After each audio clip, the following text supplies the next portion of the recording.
मैं फैसलाबाद से कोई 20-25 किलोमीटर दूर एक रिमोट गांव में पैदा हुआ। वहां पर मैं टाट स्कूल पे 5वीं जमात तक पढ़ा। स्कूल का एक ही कमरा था, 5 जमातें थी, 3 उस्ताद थे। वो बांट बांट के क्लासें पढ़ाते थे। जिस जिस तरीके से सूरज मूव होता था उस तरीके से हमारी क्लास भी उस दरख्त के नीचे मूव होती थी, क्योंकि दरख्त के साए के नीचे पढ़ते थे। अपनी अपनी बोरी लेके रख के पढ़ते थे। वो एंकर साहब एचीसन में पढ़ते थे, तो मैं उनको बताऊं कि मिडिल क्लास क्या होती। भाई मैं तो मिडिल क्लास से भी नहीं हूं। वो तो मैंने इसलिए कह दिया था कि आप कहीं गुस्सा ना कर जाएं कि गिल साहब ने तो बिल्कुल ही अखीर कर दी है। तो बेसिकली तो मिडिल क्लास से आप हैं, मैं नहीं था। तो वो बोरी के साथ 5वीं जमात तक हमारी क्लास मूव करती थी। फिर हम हाई स्कूल गए, जो गांव से कोई 3-4 किलोमीटर दूर था। हमें लगा वहां पर हम भी शहर जैसे स्कूल में बैठेंगे। वहां जाके हमें यह पता चला, 2 चीजें पता चली। एक तो यह पता चला कि वहां भी 6ठी जमात से लेके 8वीं जमात तक टाट पे ही बैठना है। अच्छा, लेकिन वहां फर्क एक था।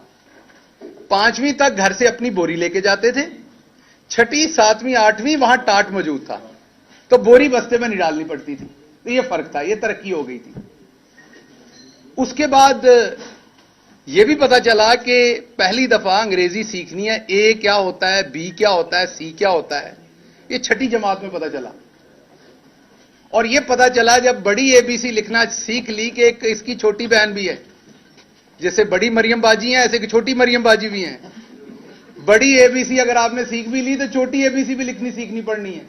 वो बड़ी मुसीबत थी। उसमें पता चला 4 लाइनें हैं, उनके दरमियान में कोई लफ्ज ऊपर लिखना है, कोई नीचे। तो डंडे पड़ते थे सर्दियों में। तो मेरी उनको गुजारिश है, जो दोस्त समझते हैं कि मिडिल क्लास क्या होती है, तो मैं अब आपके यूट्यूब के लाइक्स और व्यूज तो मेरे बढ़ाने का ठेका नहीं है, तो मैं तो आपके साथ नहीं आ सकता। आप किसी और बंदे को इंटरव्यू कर लें जो टाट वाले स्कूल पे पढ़ा है, ताकि आपको पता चले कि मिडिल क्लास होती क्या है। हमारी फीस होती थी 1 रुपया 25 पैसे स्कूल की, और घर से मिलते थे 25 पैसे लंच के लिए। तो जनाब इसको लोअर मिडिल क्लास कहते हैं, मिडिल क्लास नहीं कहते जिससे मैं बिलोंग करता था। हां ठीक है, हम अपने गांव में आसूदा थे, हमसे भी बहुत गरीब लोग थे गांव के अंदर। लेकिन अगर आपसे कंपेयर करें तो ना, हमने तकरीबन मेरा ख्याल पहली दफा 11वीं जमात में पता चला कि ये पिज्जा भी कोई चीज होती है, बर्गर भी कोई चीज होती है। हमारे यहां सेब तब आता था जब कोई बंदा बीमार होता था। हमारे यहां किन्नू खाया जाता था क्योंकि घर का होता था। तरबूज खाया जाता था क्योंकि घर का होता था। यही 2-3 फ्रूट हमें पता थे। तो इसमें से निकल के शहबाज गिल पढ़ते पढ़ाते पीएचडी की शहबाज गिल ने लीडरशिप में, क्योंकि शहबाज गिल के बड़े ख्वाब थे। 30 स्टूडेंट थे मेरे साथ। कितने जी? मेरे प्राइमरी स्कूल में 5वीं जमात में जब हम पास आउट हुए तो 30 स्टूडेंट थे। उन 30 में से एक हमारी बहादुर पाकिस्तान बहरिया के अंदर सिपाही के तौर पर 10वीं जमात के बाद दाखिल हो गया, और दूसरा शहबाज गिल। बाकी उन 30 में से किसी ने मैट्रिक पास नहीं की। तो शहबाज गिल ने बड़े ख्वाब देखे। शहबाज गिल सोचता होता था, फिल्में देखता था हॉलीवुड की कि अमेरिका की भी यूनिवर्सिटियां हैं। शहबाज गिल एक यूनिवर्सिटी में पढ़ाने गया, मैं नाम नहीं लूंगा, प्राइवेट यूनिवर्सिटी थी इस्लामाबाद की। उन्होंने मेरा इंटरव्यू लिया। इंटरव्यू में मैं नंबर 1 आया। वो अभी भी प्रोफेसर साहब हैं, एक यूनिवर्सिटी के वाइस चांसलर हैं। बाद में मेरी उनसे बड़ी दोस्ती बनी, लेकिन उनको किसी की सिफारिश थी तो उन्हें वो बंदा सिलेक्ट करना पड़ा। तो मेरा दोस्त जो मुझे साथ लेके गया था, वो मुझे बाहर पूछता है कि नहीं बात बनी। मैंने कहा नहीं, यूनिवर्सिटी बहुत छोटी है, मुझे ऐसी यूनिवर्सिटी में पढ़ाना है जिसके कॉरिडोर लंबे हों ताकि मेरा कोट उड़े जब मैं उसमें चलूं। तो ये राणा साहब हाई कोर्ट में चलते हैं ना, तो इनके कोट उड़ते हैं। तो मैंने फिल्मों में देखा था कि प्रोफेसर्स के कोट होते हैं, वो पहनते हैं और वो कोट उड़ते हैं। तो वो ख्वाब देखता था मैं, पीएचडी की लीडरशिप में, अपने पैसों से, किसी स्कॉलरशिप के बगैर। पोस्ट डॉक्टरेट करने के लिए हुकूमत पाकिस्तान ने स्कॉलरशिप दिया। जरदारी साहब बैठे हुए थे उस टाइम। उन्होंने कहा सलाब आ गया, पैसे खत्म हो गए, गिल साहब तो कोई पैसा नहीं देना।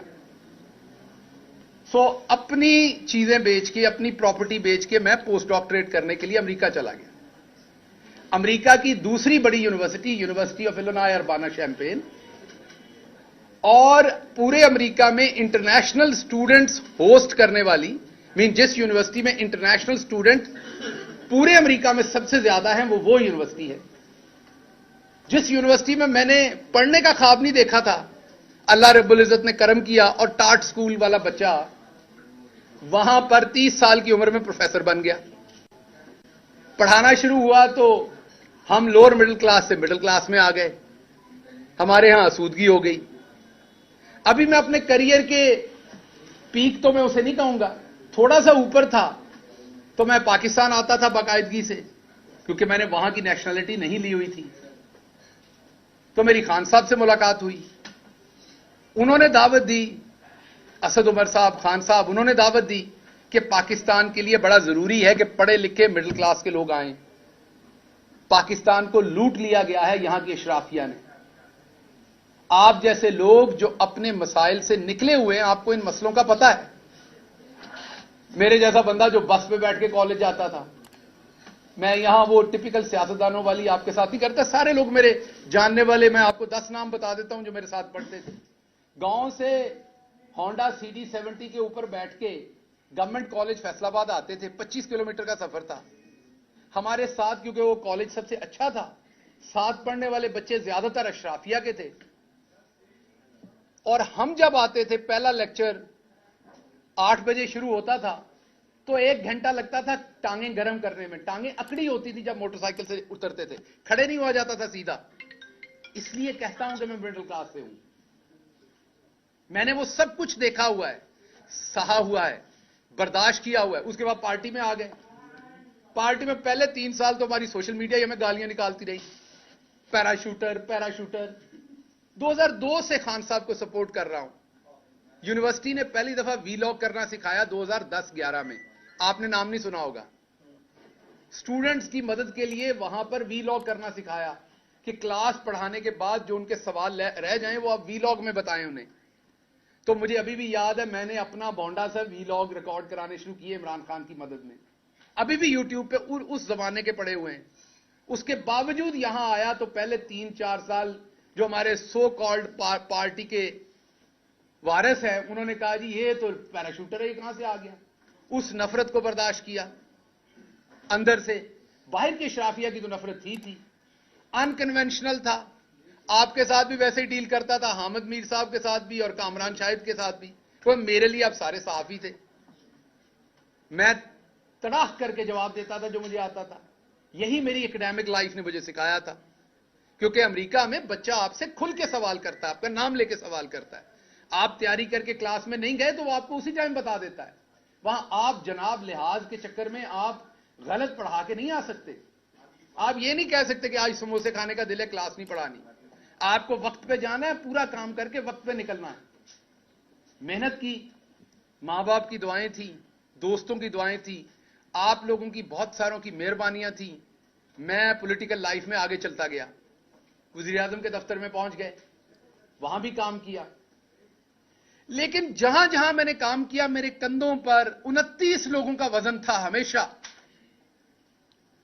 शहबाज गिल ने इसलिए फेल नहीं होना था और ना कभी इंशाल्लाह होगा, क्योंकि वो उन 30 लोगों को रिप्रेजेंट कर रहा था university of Illinois Urbana champagne में भी, वो उन 30 लोगों को रिप्रेजेंट कर रहा था यहां चीफ मिनिस्टर ऑफिस में भी, वो उन 30 लोगों को रिप्रेजेंट कर रहा था प्राइम मिनिस्टर ऑफ पाकिस्तान के ऑफिस में भी। शहबाज गिल के कंधों के ऊपर 29 लोगों की ख्वाहिशें थी साथ, क्योंकि उनमें से बेचारे ज्यादातर तो उधर चारा डाल रहे हैं, उन्होंने कभी शहर नहीं देखा, उनके पांव की एड़ियां फटी हुई हैं, कभी वो वैजलीन नहीं लगा सके। मैं वो टिपिकल सियासतदानों वाली बातें नहीं कर रहा कि जी मेरे घर में ये नहीं है, मेरे इलाके में ये नहीं है। मैं जो बातें कर रहा हूं, मेरे साथ 2-4 लोग चले, मैं अपने क्लास फेलो से आपको मिलवा देता हूं।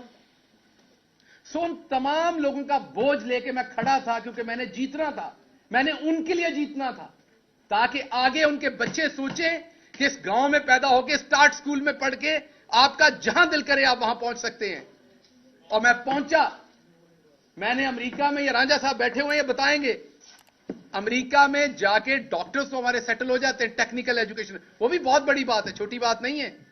लेकिन अमेरिका में पाकिस्तानी पढ़ा हुआ प्रोफेसर आप ढूंढ के दिखा दें मुझे। अशराफिया का बच्चा तो होगा अमेरिका की किसी यूनिवर्सिटी में पढ़ाता, किसी गरीब आदमी का बच्चा आपको एक आदि मिलेगा अमेरिका की यूनिवर्सिटियों में, और वो भी अमेरिका की टॉप यूनिवर्सिटी के अंदर। मैंने अपने ख्वाब देखे, मैंने अपने ख्वाबों के लिए मेहनत की, मैं अपने ख्वाबों के लिए रात दिन जागा, मेरी फैमिली मेरे साथ खड़ी हुई, मैंने अपने ख्वाब जिए। उसके बाद मैंने एक और ख्वाब देखा। मैंने ख्वाब देखा कि पाकिस्तान को हमने बदलना है, मेरे जैसे लोगों को आगे आना है। हसन और हुसैन को हमारे मसले नहीं पता, वो बस की छत पर बैठ के नहीं गए कभी भी बोर्ड का एग्जाम देने के लिए। हसन और हुसैन को नहीं पता कि अगर आपका कॉलेज में मेरिट पे दाखिला नहीं हो रहा तो आपने देहाती कोटे पे कैसे दाखिला लेना है, वो मुझे पता है। सो इसलिए मुझे लगा कि मेरे जैसे बंदे को आना चाहिए। मेहरबानी इमरान खान की कि उसने मौका दिया। मैंने अमेरिका में अपनी वो तनख्वाह जो आज शायद 60-70 लाख बनती होगी महाना, जब छोड़ के आया था तो 35-40 लाख बनती थी, जो एक मेरी तरह के मिडिल क्लास का ख्वाब हो सकता है। कहा जाता है जो आपके फार्म हाउस है आपका वो है, और भाई लूट के नहीं, वहां मेहनत से कमाया था। जो कुछ भी है, लोग इल्जाम तो पाकिस्तान में सब सियासतदानों पे लगते हैं और वो इल्जाम कभी प्रूव नहीं होते। मेरा आपको चैलेंज है कि मेरे पे अल्लाह के करम से अजान हो रही है, इल्जाम लगा के दिखाएं कि मैंने करप्शन की है। अगर पार्टी के 5 सबसे आप ऑनेस्ट बंदे निकालेंगे तो मैं उन 5 में एक हूंगा, और अगर गलत कह रहा हूं तो कोई सामने आए और इल्जाम लगाए। पंजाब में 1 साल रहा हूं, फेडरल में मैं 3 साल रहा हूं, 2.5-3 साल। कोई एक ऑफिसर खड़ा होकर बताए मैंने एक ट्रांसफर, एक पोस्टिंग, एक सिफारिश के लिए किसी को फोन किया अपनी जात के लिए। अगर कोई बुजुर्ग आ गया है, अगर किसी के साथ जुल्म हो रहा है पुलिस की तरफ से, किसी सहाफी का मसला है, तो बिल्कुल वो रफाए आमा के लिए किया, अपनी जात, अपने रिश्तेदारों, अपने किसी अजीज का काम किया हो। मैंने तो कभी अपने किसी अजीज की इमरान खान से तस्वीर नहीं बनाई। चीफ ऑफ स्टाफ होने के बावजूद मेरे किसी दोस्त की तस्वीर दिखा दे, मेरे किसी फैमिली मेंबर की, मेरे भाई की, मेरी बीवी की, मेरे किसी इंसान की तस्वीर दिखा दे इमरान खान के साथ। मैंने एक ही चीज सीखी थी, पूरा तोलो। जब मेरे पे जिम्मेदारी थी मैंने पूरा तोला। मैंने अमेरिका में एक आर्टिकल लिखा। मेरे दादा एक अनपढ़ थे, चौधरी इस्माइल गिल। जब पाकिस्तान बना, इधर मजाक उड़ाया गया, इनकी दादी आलू पालक पका रही थी गर्मियों में। हम अमृतसर वाले हर चीज की वड़ियां बनाते हैं। सर्दी तब फ्रिजें नहीं होती थी, सर्दियों की आपकी जो सब्जियां हैं वो गर्मियों में इस्तेमाल होती, गर्मियों की सब्जियों। अब आप हमारा, क्योंकि उधर बॉर्डर बंद है, हमें पता नहीं इस कल्चर का। अमृतसर से जो लोग आए वो भी घरों में बनाते हैं, तो आपको इस बात का क्या पता कि हम गर्मियों में भी साग खाते थे, हम गर्मियों में भी आलू मटर हमारे पास होते थे, क्योंकि हम उसका जैसे आप अचार बनाते इसी तरीके से वो सब्जियां भी सिक्योर हो जाती थी। बहरहाल इस बकवास पे मैं क्या जाऊं, मैं वापस आता हूं कि मेरे दादा बहुत परेशान थे कि उन्होंने पाकिस्तान आना है कि नहीं। ये मैंने आर्टिकल लिखा था अमेरिका में, दोबारा पब्लिश करूंगा। ये लिखा था जब आदित्यनाथ योगी के, क्या नाम है उसका, जो यूपी का चीफ मिनिस्टर बना, जब उसने कहा कि मुसलमान चले जाएं, तो मैं अमेरिका में प्रोफेसर था पाकिस्तानी, तो मैंने एक आर्टिकल लिखा था अमेरिका की अखबार में कि मेरे दादा बहुत परेशान थे कि उन्हें पाकिस्तान जाना है कि नहीं, क्योंकि सब कुछ छोड़ के जाना पड़ना था। उन्होंने फैसला लिया था और वो सारी उम्र जब तक यहां थे, जितनी देर जिंदा रहे, तो वो पूछते रहे, अनश्योर थे कि मैंने सही फैसला किया था कि नहीं। उसको देश कहते थे जब भी बात सुनाते थे। सभी के आपके बुजुर्ग जितने, वो देश कह के बातें सुनाते थे, आपको पता है। तो वो अनश्योर थे कि मुझे वहां जाना है कि नहीं जाना, छोड़ के आना चाहिए था कि नहीं। तो मैंने अमेरिका में बैठ के जवाब दिया था कि दादाजी आपका फैसला दुरुस्त था। अगर आज आप इंडिया में होते तो आपको आदित्यनाथ योगी जो है वो आपको 2-3 हजार रुपए देता, कहता टिकट पकड़ो और लाहौर जाओ। आपने अच्छा किया था, पाकिस्तान आ गए थे। वहां मुसलमानों के लिए पनाह नहीं है, घर नहीं है। लेकिन अगर मेरे दादा को यह पता होता कि मेरा पोता सारी मेहनत करके हर जगह पहुंचेगा, फिर उसे नंगा करके मारा जाएगा, तो शायद वो दोबारा सोचते कि मैंने जाना था कि नहीं। और मुझे अगर अमेरिका में यह लिखते हुए पता होता, और अगर मुझे आते हुए यहां पता होता कि मैं पाकिस्तान बदलने जा रहा हूं। आपने देखा हमारी पार्टी में, मैं अपनी पार्टी के हर शख्स का एहतराम करता हूं जो आज इमरान खान के साथ खड़ा है। इमरान खान जान की बाजी लगा रहा है इस कौम के लिए। जो उसके साथ किसी भी तरह से खड़ा है, मैं उसके पांव की धूल के बराबर भी नहीं हूं। लेकिन आपने एक सवाल पूछा अपने आप से, गिरफ्तारियां तो बहुत हुई, पर्चे भी बहुत हुए, वैसी किस्म का जो मैं बयान नहीं कर सकता यहां आपको, वो तशद्दुद सिर्फ शहबाज गिल पे, आवाज बंद सिर्फ शहबाज गिल की, 16 दिन घर वालों से, दोस्तों से, किसी से मिलने ना दिया गया, वो सिर्फ शहबाज गिल को। अदालतों में ट्रायल चल रहे, तेजी से यहां 3-3 साल फर्दे जुर्म आयद नहीं हुई। मेरे पे 2 महीने के अंदर फर्दे जुर्म आयद करनी, जिसमें सजाए मौत है, जिसमें उम्र कैद है। क्यों? क्योंकि मैं उस इस्माइल गिल का पोतरा हूं जो लोअर मिडिल क्लास से था, अनपढ़ था, वहां से उठ के यहां आ गया था। उसकी यह गलती थी। हिंदुस्तान के अंदर यही 124A जो दफा है, इसके ऊपर लोगों के ऊपर मुकदमात किए गए और सबसे ज्यादा मुसलमानों को गद्दारी के जुर्म में जेलों में डाला गया। हिंदुस्तान की सुप्रीम कोर्ट ने आखिर तंग आके इस कानून को अंग्रेजों का काला कानून कह के बंद कर दिया। आज हिंदुस्तान के अंदर किसी के ऊपर, इस दफा के ऊपर पर्चे नहीं हो सकते, और मेरे ऊपर 2 दर्जन गद्दारी के पर्चे दे दिए। मैं कहां से गद्दार हूं? मेरा बाप कहां से गद्दार है? मेरा दादा कहां से गद्दार है? हम अपना सब कुछ छोड़ के इस मुल्क में 2 दफा हिजरत की हमने। मेरा दादा सब कुछ छोड़ के आया, मुझे मौका मिला, मैं दुनिया के सबसे सुपर पावर में गया, वहां की सबसे बड़ी यूनिवर्सिटी में गया, मैं टॉप सैलरी ले रहा था, अपने सारे मटेरियल ख्वाब जी सकता था, सब कुछ छोड़ के, अपनी फैमिली वहां छोड़ के मैं यहां आया। मुझे सबने मना किया, मुझे पछतावा नहीं है, मैं इसकी कीमत दे रहा हूं। लेकिन आपको बता रहा हूं, ओवरसीज पाकिस्तानियों को बता रहा हूं, आपको यह बुखार नहीं होना चाहिए। मैंने आज रांझा साहब को बताया, इनको भी बड़ी चुल है यहां सियासत करने की। मैंने कहा आपको यह बुखार नहीं होना चाहिए, चुप करके वहां अपना काम करें, पाकिस्तान की मदद करनी, वहां से पैसे भेजें बस। खबरदार, आप मिडिल क्लास के लोगों ने सोचा कि आप सियासत करके इन वडेरों के बराबर बैठ सकते हैं। क्योंकि मैं इनसे डरता नहीं था, मैं बराबर के जवाब देता था, मेरे अंदर खौफ नहीं था। मैं इन वडेरों की औलाद को बराबर टीवी पे टक्करता था। मुझे तब भी धमकियां दी जाती थी। मैं वाहिद हूं पीटीआई में जिसने पीटीआई की हुकूमत में आप सबके सामने हाईकोर्ट में केस भुगते, मुंह पे स्याही डलवाई, अंडे खाए, जूते मारे गए मुझे। मेरी अपनी हुकूमत, मेरा अपना चीफ मिनिस्टर, मेरी अपनी पुलिस मुझे प्रोटेक्ट नहीं कर सकी तब। क्यों? क्योंकि मैं मिडिल क्लास से था। यहां आप किसी और की हुकूमत में किसी शहजादे को हाथ लगा के देखें, ऐसी की तैसी आपकी।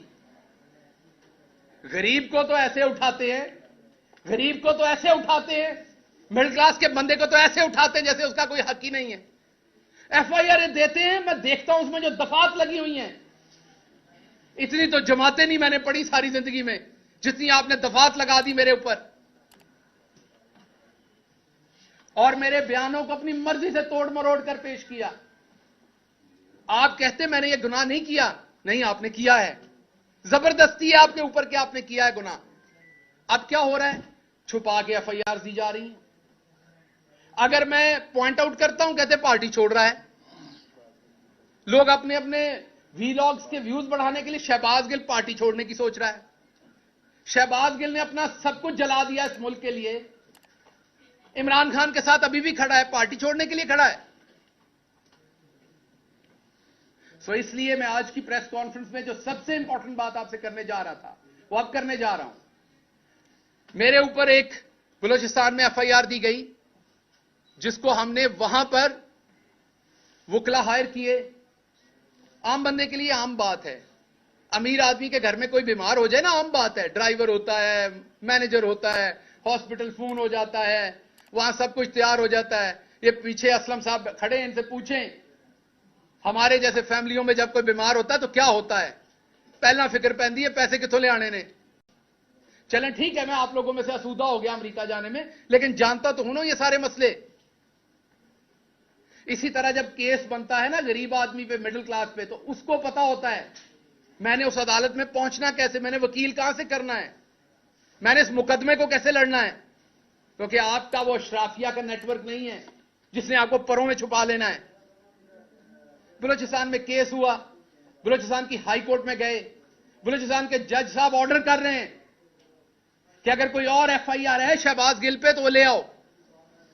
बलूचिस्तान के जज साहब के साथ झूठ बोला जाता है एफआईआर नहीं लाई जाती उनके सामने, जो होती है उसे वो कानून के मुताबिक क्वैश करते हैं और एक एफआईआर करके छुपा के रखी जाती है ताकि जब इस्लामाबाद में कोर्ट की तारीख भुगतने जाए इसको फिर दबोच लो, क्योंकि इस्माइल गिल का पोतरा है ना,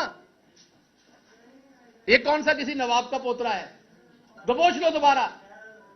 लाहौर के हाई कोर्ट में आता हूं, मेरा सलाम है जजेस को, अल्लाह की कसम, जितने पेशेंस के साथ इस मुल्क के जजेस कोशिश कर रहे हैं इस टाइम, शायद ही कोई और कर रहा हो, लेकिन जो पूरा निजाम बना दिया गया है, ये जो इस टाइम हुकूमत बैठी हुई है, इनकी जो हटदर्मी है, जिस तरह जजेस के फैसलों को ये ब्रेक करते हैं, जिस तरह उसको रोकते हैं, उसका कहीं मुजाहरा हमने नहीं देखा पहले। 6 के करीब हेयरिंग्स हुई, हर दफा जज साहब ने कहा लाएं कौन सी एफआईआर है, झूठ बोले गए, नहीं बताया गया। अभी पिछली हेयरिंग में भी एफआईआर की पूरी तफसील नहीं दी गई, सिर्फ यह बताया गया कि हां जी बलूचिस्तान में एक और एफआईआर है। तो मेरा सवाल है, यह बलूचिस्तान हाई कोर्ट के जो ऑनरेबल जज का फैसला था कि कोई और एफआईआर है तो सामने लाएं, उसकी बेतौकीरी करने की जरूरत किसकी हुई है?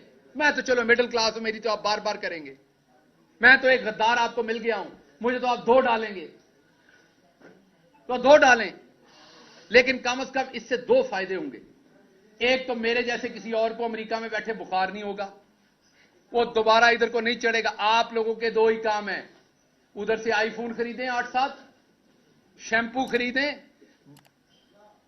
बॉडी वॉश खरीदें, इधर के लिए और तोहफे खरीदें, बैग बनाएं, इधर हंस के तस्वीरें खिंचवाएं और वापस दफा हो जाएं। इधर हक मत मांगिएगा अपना बराबरी का, क्योंकि आपको आदतें पड़ी हुई हैं वहां की, आपको जुकाम हुआ है वहां का, वहां आपको दी जाती है बराबर की इज्जत। यूनिवर्सिटी ऑफ इलिनॉय में मुझे कोई गद्दार नहीं कह सकता था अमेरिका का, हालांकि मैं अमेरिका का शहरी नहीं था, मैंने अमेरिका के साथ वफादारी का हल कभी नहीं दिया था, लेकिन वहां मैं खुल के बात करता था, मुझे कोई गद्दार नहीं कह सकता था। लेकिन जिस मुल्क में मेरे दादा ने अपना सब कुछ छोड़ के पांव रखा, जिस मुल्क के लिए सब कुछ कुर्बान किया, वहां पर एक दफा नहीं 2 दर्जन गद्दारी के मुकदमा आते मेरे ऊपर। पूछा भी नहीं जा रहा, कोई जालिम पूछ भी नहीं रहा कि शहबाज गिल इनको लड़ लोगे। अब आपने अगर मुझे उम्र कैद या आपने मुझे सजाए मौत देनी, वो तो एक पर्चे में ही दे लोगे, तो 2 जान छुड़ाओ। आपने मुझे सजाए मौत देनी, दे दे, जान छुड़ाएं, क्योंकि मैं इस जिल्लत की जिंदगी में सजाए मौत से कम आपसे नहीं लूंगा। देनी है तो अब आपको मुझे सजाए मौत देनी है, मैं अदालत से मांगूंगा कि मुझे सजाए मौत दी जाए, क्योंकि मैं इस जिल्लत की जिंदगी नहीं जीना चाहूंगा। जो आप मेरे माथे पे लिख रहे हैं, इस्माइल गिल का पोता गद्दार नहीं है इस मुल्क का। आप किस तरह मुझे आपने मारा, मैंने गिला नहीं किया, मैं इतने महीनों से चुप हूं, क्योंकि इधर से उठाऊंगा अपना पेट नंगा होगा।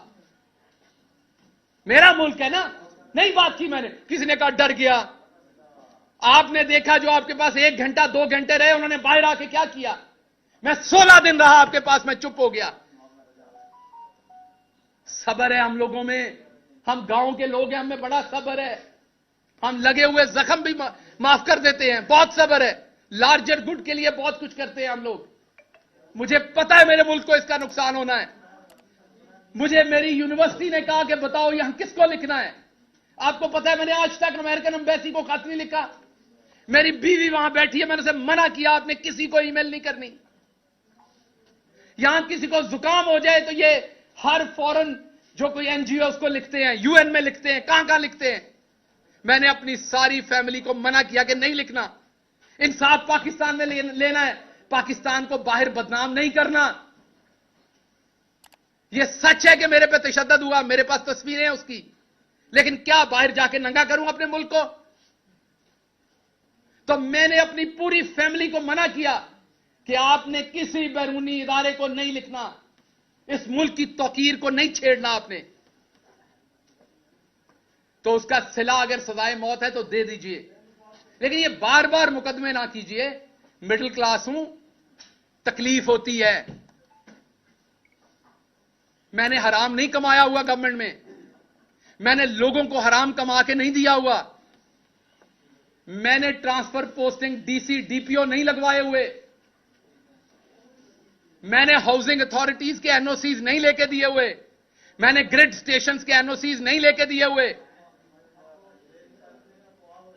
मुझे तकलीफ होती है इन केसेस को लड़ते हुए। आपने एक बनाया, उसके अंदर 13 दफात हैं, उसमें सजाए मौत भी हो जाएगी। करवाएं, शौक से जान छुड़ाएं, ताकि आइंदा कोई ये ख्वाब ना देखे, कोई मिडिल क्लास का शख्स ना देखे कि वो ईवान में जा सकता है। मैं माफी मांगता हूं कि मैंने ये ख्वाब देखा था। मैं माफी मांगता हूं कि मैं आपके बराबर समझता था अपने आप को। आप काश मुझे शुरू में धुतकार देते, आप मुझे शुरू में मेरी औकात बताते। सो इसलिए मैं दोबारा आपको कहता हूं, मेरे पे मुकदमात करने सामने करें, ये छुपा छुपा के ना करें। मैं इतना ताकतवर शख्स नहीं हूं, ना मेरे पास कोई इतना नेटवर्क है पाकिस्तान के अंदर कि मैं आपके छुपे हुए मुकदमा ढूंढ लूंगा, कभी वहां से बलोचिस्तान से। वो मैंने जहां पे मेरे पे मुकदमा किया, मैंने देखा है वो 22 घंटे की मुसाफत है। तो उससे बेहतर नहीं आप इधर ही सजाए मौत दिलवा दें। मेरे घर वालों को लाश लेने की भी आसानी होगी। वहां से उस जेल से कैसे लाश लेके आएंगे? तो कुछ तो सोचें। या ये जुर्म मेरा ये है कि मैं मिडिल क्लास से हूं, आपने फड़का के रखना है। मैंने कभी नहीं कहा कि किसी, इवन नून लीग के किसी बंदे को आज तक मैंने नहीं कहा कि उसे जेल में डालें। मैं मुजफ्फरगढ़ से निकला, हमारी हुकूमत थी उस शाम को, मैंने कहा मैं सबको माफ करता हूं। आपको मेरी प्रेस कॉन्फ्रेंस याद होगी, मुजफ्फरगढ़ में मुझे पकड़ा गया था, हमारी हुकूमत बन गई थी। मैंने कहा यहां से ऐलान करता हूं, मेरी पार्टी किसी नून लीग वाले को सियासी मुखालफत बयानबाजी में अंदर करेगी, मैं खिलाफ खड़ा हूंगा जाके। अभी भी कहता हूं, हमेशा खिलाफ खड़ा हूंगा। एक तरफ करप्शन करने वाले नवाज शरीफ के बेटे की तस्वीर लीक हो गई थी, तस्वीर लीक हो गई थी, कुर्सी पे बैठे साथ टिश्यू पेपर का डब्बा भी था। और मेरी रात के 2 बजे तशद्दुद करके, मेरा ये जबड़ा तोड़ के, तस्वीरें खींच के मुझे ह्यूमिलिएट करने के लिए रिलीज की गई, इसलिए कि मैं चौधरी नजीर अहमद गिल का बेटा था, मैं मिडिल क्लास था, मेरा कोई रौला डालने वाला नहीं था। मैंने किसी सहाफी को पेट्रोल पंप या उनके प्लॉट नहीं दिए हुए थे, मेरी माफिया नहीं थी। ख्याल करें, कुछ ख्याल करें। ये ला इलाहा इल्लल्लाह मोहम्मद रसूलुल्लाह के नाम पे बना है मुल्क। ख्याल करें कुछ। अगर आम आदमी गलती से पहुंच जाता, ख्याल करें कुछ। बड़े सारे ख्वाब है मेरे गांव के मेरे साथ जुड़े हुए, बड़ी सारी ख्वाहिशें हैं उनकी अभी, और मैंने सब लोगों की तरह उनको डबोया नहीं है। आपने मुझे 16 दिन रखा, आप मुझे दोबारा 16 दिन रखें। मेरे पे एक छींटा करप्शन का निकाल के दिखाएं। पाकिस्तान में आज करप्शन करना नॉर्मल है। मेरी फैमिली ने एक दफा 2000 रुपए का पेट्रोल, सरकारी गाड़ी का 2000 रुपए का पेट्रोल जो है वो प्राइवेट गाड़ी में डाल दिया। मैंने अपनी फैमिली से लड़ाई की, मैंने वो 2000 का पेट्रोल उसी टाइम कैश के साथ सरकारी गाड़ी में डाला। मैंने इबादत समझ के ये काम किया है। सो इसलिए या तो मुझे सजाए मौत दे, ये वाले काम मेरे साथ ना करें। हर दूसरे दिन है आप मेरे पे एफआईआर दे देते हैं। मैं राणा सनाउल्लाह साहब उसके बाद कहते हैं कि जी भुगते हैं जी, इनके रोने निकल गए। मैं मास्क मांग रहा था, मैं रो नहीं रहा था। आपका सांस बंद होगा तो आपके मुंह से भी निकलेगी वो चीज। मेरा सांस बंद था। मैं चुप इसलिए हूं कि मैं बोलूंगा तो उसमें बेतौकीरी है। मैं बुजदिली से चुप नहीं हूं, मैं बेतौकीरी से चुप हूं। गुस्सा है अभी मेरे अंदर, मैं किसी अपने के बारे में कुछ गलत ना कह दूं, क्योंकि मैं गलत, आप अपना आपके साथ गलत भी करता है ना, तो आप गलत वापस नहीं कह सकते। जिससे आपने सारी जिंदगी प्यार किया हो ना, आपके साथ वो ज्यादती भी कर जाए तो आप वापस गलत नहीं कहते। मुझे अदराक है कि मेरे मुंह से कुछ गलत नहीं निकलना चाहिए, वरना इससे ज्यादा मेरे साथ और क्या होना है। जो हो चुका है, जो हो रहा है, मेरी आपने पूरी जिंदगी पिछले 6 महीने में तबाह करके रख दी। आप यहां तक नहीं रुके कि आपने मेरी बीवी पे झूठे केसेस बना दिए। मेरी बीवी जो कि एक प्रोफेसर है, पढ़ाती है, वहां पे पढ़ती है, पीएचडी कर रही है, आपने उस पर झूठे केसेस बना दिए ताकि वो पाकिस्तान ना आ सके। मुझे आपने ईसीएल पे डाल दिया ताकि मैं अपनी फैमिली से ना मिल सकूं। सब कबूल है, गद्दार मत कहिए, गद्दार नहीं हूं मैं। और जो करना है वो एक एफआईआर में कर लीजिए, आपके हाथ में है। और मैं आपको बता दूं, मुझे किसी ने नहीं बचाना, मुझे यह भी बताया। अगर फांसी आपने देने का सोच लिया तो लगनी है, मैं हाजिर हूं, क्योंकि मैं बच नहीं सकता, तो मैं अब और क्या सोचूं, तो मैं हाजिर हूं, अब कर लीजिए। अगर जिंदगी इतनी लिखी तो ऐसे सही। लेकिन आपको पता है कि जिस दिन सजाए मौत दी जाती है उस दिन भी नहला के धुला के दी जाती है, उस दिन भी आपको खाना खिलाया जाता है, आपकी किसी सूरत तजलील नहीं की जाती। ये तजलील ना करें कि मुझे पता ही नहीं होता एफआईआर कहां है। मैं हर रोज नई एफआईआर ढूंढ रहा हूं, अदालतों के चक्कर लगा रहा हूं, जी बता दे मेरी एफआईआर कहां है। और आवाज बुलंद करता हूं कि पार्टी के लोग मुकदमे नहीं करते, कहते हैं जी पार्टी पे तनकीद कर रहा है। और भाई मैं बता रहा हूं, मैं असद उमर को देखता हूं, वो हर अदालत की पेशी पे खुद पहुंचे होते हैं। हक किनका लड़ रहे हैं? पंजाब के एमपीएस का, कि जल्दी इलेक्शन हो, और वहां 3 एमपीएस होते हैं, बाकी कोई नहीं होता। तो क्या यह गलत बात है अगर मैं करता हूं तो इसलिए आपके कोई सवालात हैं तो मैं उनका जवाब दूंगा। मैं सिर्फ यह चाहता हूं कि आपने जिस तरीके से फवाद चौधरी के केस में 4 दफा हाईकोर्ट के जज की बेतौकीरी की, इंडियन सुप्रीम कोर्ट फैसला दे चुकी है 124A पे। बंदयाल साहब, अब शान है पंजाब की, पाकिस्तान की, बड़ी बड़ी आपसे तौक़ात है, हम दुनिया की बेस्ट यूनिवर्सिटी से पढ़े हुए हैं। Please move your pen. अगर आप अभी जस्टिस नहीं करेंगे ऑनरेबल जज साहब, तो कब करेंगे?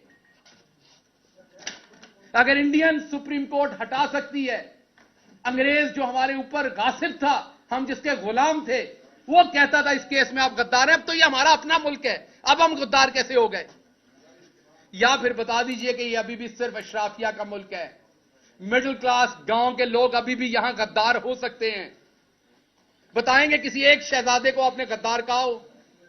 बताएंगे किसी एक शहजादे पे आपने चला होगा तो हबीब जालिब पे चला होगा, चला होगा तो फैज पे चला होगा। मिडिल क्लास के लोगों को ही गद्दार कहा गया, उन्हीं पे केसेस चले। तो इसलिए मेहरबानी कीजिए चीफ जस्टिस साहब, आपकी खामोशी भी अब तकलीफ देती है। मेहरबानी कीजिए, पाकिस्तानी आपकी तरफ देख रहे हैं। पूरे एहतराम से मैं कह रहा हूं, मैं पूरे एहतराम से जजेस को कह रहा हूं कि आपकी तरफ देख रहे हैं। मैं आपसे यह भी वादा करता हूं, कोई आया तो मैं उसे एयरपोर्ट पे खुद रोकूंगा। मैं आप किसी ओवरसीज पाकिस्तानी को सियासत में नहीं आने दूंगा जो ईमानदारी से सियासत करना चाहता है। हां, वो वाले तो आएंगे जो आते हैं, वजीर आजम बनते हैं, काम पूरा करते हैं, बक्सा उठा के वापस चले जाते हैं। कोई हमारी तरह का आने लगेगा ना मिडिल क्लास, तो मैं उसे कहूंगा नहीं आना। मुझे यह समझ आ गई है कि हमारी यह औकात नहीं है। मुझे अच्छी तरह से समझ आ गई कि हम इस चीज के लिए नहीं बने। मुझे यह भी अच्छी तरह समझ आ गई, इवन यहां बैठे भाइयों ने भी अभी मेरे कपड़े उतारने, शहजादों के नहीं उतरने। शहजादों से सवाल नहीं, ऊंची आवाज में सवाल नहीं हो सकता। यहां पे बैठे भाइयों ने, डॉक्टर साहब आप तब ये किया करते थे, आप अपनी हुकूमत में ये किया करते थे, आपको तब शर्म नहीं आती थी, आपको तब ख्याल नहीं आता था। क्योंकि आपको भी पता है आगे मिडिल क्लास बैठा हुआ है। सो ये हमने पूरा माशरा जानवरों का माशरा बना दिया है। इवन जंगल में भी हकूक होते हैं, हमने जंगल से भी ऊपर काम कर दिया है। मैं नहीं बोलना चाहता, इसलिए खुदारा दोबारा सोचिए। हम इस मुल्क के शहरी हैं, हम इस मुल्क से मोहब्बत करते हैं। इस मुल्क के अदलिया हो, कोई भी इदारा हो, हर इदारे का एहतराम करते हैं, मोहब्बत करते हैं। पॉलिटिकल डिफरेंसेस हो सकते हैं, इसलिए इनको पॉलिटिकल डिफरेंस रहने दीजिए, इस हद तक ना जाइए। हमने नवाज शरीफ की तरह करप्शन नहीं की हुई, हमने पैसा नहीं बनाया हुआ। हम पे 1-2 केस बनाए, उसमें मैंने बार बार कहा सजाए मौत करा दें। इतनी लंबी चौड़ी ये कोई, आपने तो इतनी तो रेस्टोरेंट के अंदर डिशेस का मेन्यू नहीं होता जितनी एफआईआर दे मारी हैं। एक मिडिल क्लास बंदा किधर से उनको पकड़े, किधर से पूरा करे? कोई सवाल? जी डॉक्टर साहब ये फरमाइएगा कि पहली बात तो ये है डॉक्टर साहब कि जितने भी हमारे सहाफी हैं, जो कुर्सी पे होता है हम सवाल करते हैं। नहीं हाजिर हूं। हाँ, और सख्त सवाल भी करते हैं। मैं माजरत अगर मेरी कोई बात आपको बुरी लगी। बात नहीं, हमें ये नहीं है, और ऐसा नहीं है कि हम किसी पे ऐसे कर रहे हो, ये गलत बात है, ऐसा नहीं है। और एक सवाल ये है कि आपकी चेयरमैन तहरीक इंसाफ इमरान खान साहब के साथ मुलाकात हुई थी कुछ दिन कबल। ये फरमाइए, जो आप थोड़ा सा ऐसा लग रहा है जैसे आप गिला कर रहे हैं पार्टी के कि वो लोग नहीं आ रहे हैं, ये रास्ते में नहीं है, ऐसा शायद महसूस हो रहा है हमें। क्या खान साहब ने क्या कहा आपके हवाले से ओवरऑल और आइंदा का लाहेअमल जो है पार्टी की सतह पे आपके हवाले से? देखिए, दो चीजें जहन में रखिए। आपको दो मेरे केसेस के बारे में ये बात हुई। जो मैं बाहर बात करता हूं वो मुझे तकलीफ होती है देख के। वो कोई खान साहब से मुलाकात से रिलेटेड वो बात नहीं है। मुझे बताइए ना, असद उमर साहब इस्लामाबाद से लाहौर आते हैं, साहब से मुलाकात से रिलेटेड वो बात नहीं है। मुझे बताइए ना, असद उमर साहब इस्लामाबाद से लाहौर आते हैं, उनके साथ 3-4 वहां पर लोग यहां से लाहौर से उठ के जाते हैं या पंजाब से उठ के जाते हैं, बाकी क्यों नहीं जाते? कौन कहेगा पार्टी में ये? कौन झंझोड़ेगा इन्हें? तो झंझोड़ता हूं तो क्या गिला? नहीं, मेरा हक है। चले मेरे केस में तो वो ले लेंगे, इंडिविजुअल है, मेरा फायदा होना है अगर मैं बच गया उसमें से, तो वो तो केस सबका है ना। तो इसलिए बात कर रहा हूं, बिल्कुल इसका किसी और वजह से, और बात करता रहूंगा मैं, क्योंकि यही हमारे लीडर ने सिखाया कि बात करें, बात करता रहूंगा। लेकिन जो फैसल वाडा साहब या दूसरे लोग हैं, वो अशराफियां हैं, उनकी और बात होती है, उनकी बातों में और बातें होती हैं, उनकी बातों के अंदर wheels with in the wheels होते हैं। हमारी जो बात है वो सीधी है, इतनी सी बात है जो कर दी है, और इतनी ही है। पार्टी में था, हूं, रहूंगा, पार्टी के डिसिप्लिन का पाबंद हूं। आपकी तरफ आता है, ये बताइएगा, आप कर रहे हैं जी, जब आप भी पेशी पे जाते हैं तो आपके साथ भी कोई रहनुमा या एमपी? इसका मैंने जवाब दे दिया, आगे चले। इसमें कोई इंपॉर्टेंट बात नहीं, इसमें कोई मसाला नहीं निकलना। सिर्फ मैं अपने मेंबरान को कह रहा हूं, मैं बता देता हूं, ये सिर्फ मेंबरान अपने को बता रहा हूं कि पूरी एफर्ट करें। अकेले खान ने आपका ठेका नहीं लिया हुआ सारी एफर्ट करने का, आप सबको एफर्ट करनी पड़नी। अकेले खान ने सारा वजन नहीं उठाना। एक आपने ट्वीट किया, ट्वीट के अंदर आपने कहा वही वर्ड दोहराए जो कि फैसल वावडा जो है मुख्तलिफ प्रोग्राम में बैठ के दोहराते हैं कि आप तीनों के सांप। वो कौन है आप तीनों के सांप जो खान साहब के इर्द गिर्द हैं? इधर भी होंगे 4-5, हर जगह ही होते हैं, कोई परेशानी नहीं लेते उस पर। मफाद परस्त लोग हैं। जब दोबारा अगर हुकूमत में आए, इमरान खान साहब के अच्छे दिन हुए तो फिर आपको जरूर बुला के बताऊंगा। अभी नहीं। आपने इस्लामाबाद पुलिस को ये बयान दिया है कि जो आपने बात की थी वो अमाद यूसुफ साहब के मशवरे से की थी। क्या आपने इस्लामाबाद पुलिस को कोई ऐसा बयान दिया है? यार, वो मैंने जिमनियां पढ़ी तो नहीं है, लेकिन मुझे किसी ने बताया उस जिमनी में तो इतनी इंटरेस्टिंग बातें लिखी हैं कि मुझे खुद अंदाजा नहीं है। मेरी बिल्कुल मैंने ऐसा कोई बयान नहीं दिया, ना खान साहब के बारे में, ना अमाद यूसुफ साहब के बारे में, ना किसी और के बारे में। तो ये बिल्कुल गलत है, क्योंकि केस अदालत में, इसलिए मैं उस पर ज्यादा बात इसलिए नहीं कर सकता कि उसका फायदा नुकसान दूसरी पार्टी उठा लेती है, लेकिन ये बिल्कुल गलत बात है। डॉक्टर साहब ये बताइएगा कि पिछले दिनों जो है वो सीनियर रहनुमा नून लीग की जावेद लतीफ, उन्होंने भी प्रेस कॉन्फ्रेंस की, उसमें उन्होंने कहा कि हमारे साथ कोई डबल गेम कर रहा है। हमारे दौर में हमारे ऊपर नामालूम अफराद के पर्चे होते थे और इधर जो है वो सरकारी अफसरान से पर्चे दिलवाए जा रहे हैं इनके खिलाफ। तो ये नामालूम वाला मामला, आपसे एक बार ऑफ रिकॉर्ड भी बात हुई थी 90-4 में, वहां भी आपने कहा था कि ये मामलात अब खत्म होने वाले हैं। तो क्या ये खत्म हो जाएंगे नामालूम वाले मामलात, या ऐसे ही चलते रहेंगे? अगली दफा जब जावेद लतीफ की प्रेस कॉन्फ्रेंस हो, आपने बिल्कुल छुट्टी नहीं करनी और उनसे ये सवाल जरूर पूछना है। डॉक्टर साहब ये बताइएगा, डॉक्टर साहब ये आपने कहा है कि जो लोग हैं वो पाकिस्तान ना आए, सियासत में हिस्सा ना लें। वैसे आए, मिलने आए, पाकिस्तान पैसे भेजें, सब कुछ करें, सियासत ना करें। आप खुद भी मिडिल क्लास के हैं, तो इसका मतलब आप तो सियासत करें या सियासत को खैर बात कह रहे हैं? भाई साहब, मैं खैर बात नहीं कह रहा, पर मैं जो कुछ साड़ छड़िया है सारे ने साड़ना है। मैं नहीं चाहूंगा कोई और जलाए सब कुछ। ये मैं नहीं चाहूंगा। वो इसकी कीमत बहुत बड़ी अदा की है मैंने, सब देंगे वो कीमत। डॉक्टर साहब ये बताएं जी असम साहब को, मैं आपकी तरफ आ रहा हूं। इमरान खान से आपकी मुलाकात हुई, उस मुलाकात में आपके केसेस के हवाले से उन्होंने क्या इंस्ट्रक्शन दी थी या पार्टी अहदेदारों को क्या इंस्ट्रक्शन दी थी, नंबर 1।